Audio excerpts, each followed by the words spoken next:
Thank you all for coming. I wanted to welcome you most warmly on behalf of friends, family, colleagues, supporters, even fans, to this special ceremony of remembrance for Shreela.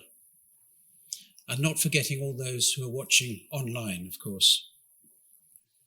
I want to welcome you on behalf of Marcus and myself and her 4 grandchildren, Jasmine, Alex, Hannah and Josh, and 6 grandkids, Stella, Jack, Joseph, Aria, Theo, and Elliot.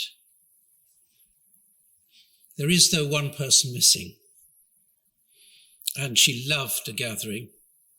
Even more, she loved a party. So that's how we will celebrate her life a little bit later. And thank you all for dressing in white, which is the Indian colour of mourning, or colour for celebration. Thank you.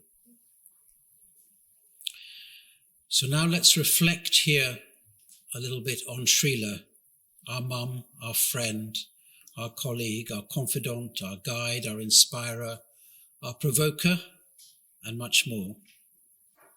She realized that her time was coming. It was tough for such a fun lover to find her mobility restricted in recent years.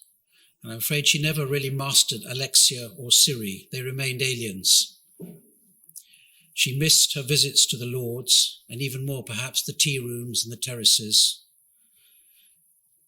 So in the words of Christina Rossetti, which we'll hear a bit later, read by Jasmine, she yearned to let go, and we're going to help her today.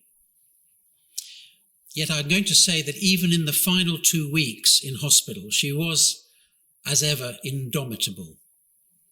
She welcomed visitors, she shared tales, and she offered advice, of course, even telling the nurses off about their makeup. And invariably, she was right. But she also lavished them with thanks for all their great care. Now, Shreela described herself as a Hindu atheist. And we're going to try and deliver that complication today. Skepticism set in early after a devout childhood. Yet, in her 70s, you could find her reading the Gita. She was inspired to return to the scriptures. And she continued. And we have included a key passage of reading today. She absolutely loved the bagpipes.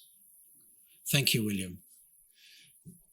Nothing more haunting, she used to say.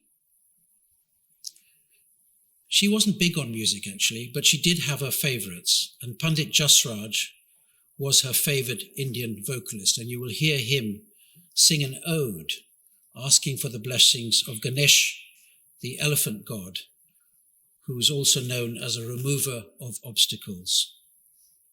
She specifically requested a prayer song, a chalisa, to Hanuman, the Indian monkey god, and you'll hear that. And she absolutely loved Indian flute music. Who didn't? And we'll come to that. And there's 1 or 2 other surprises as well. As a baby, she was given her name by the great poet and Nobel Prize winner, Rabindranath Tagore. It literally means beautiful. And I think we can all accept that. Always elegantly turned out, always with a keen sense of colour, of fashion, of jewellery, her fabulous saris. So we had to include an extract to be read by Sir Michael Palin, one of her summer party gang.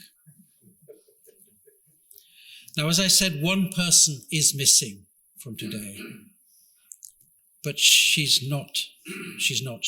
here, and she's here in spirit. So we spend this time in her company, remembering her.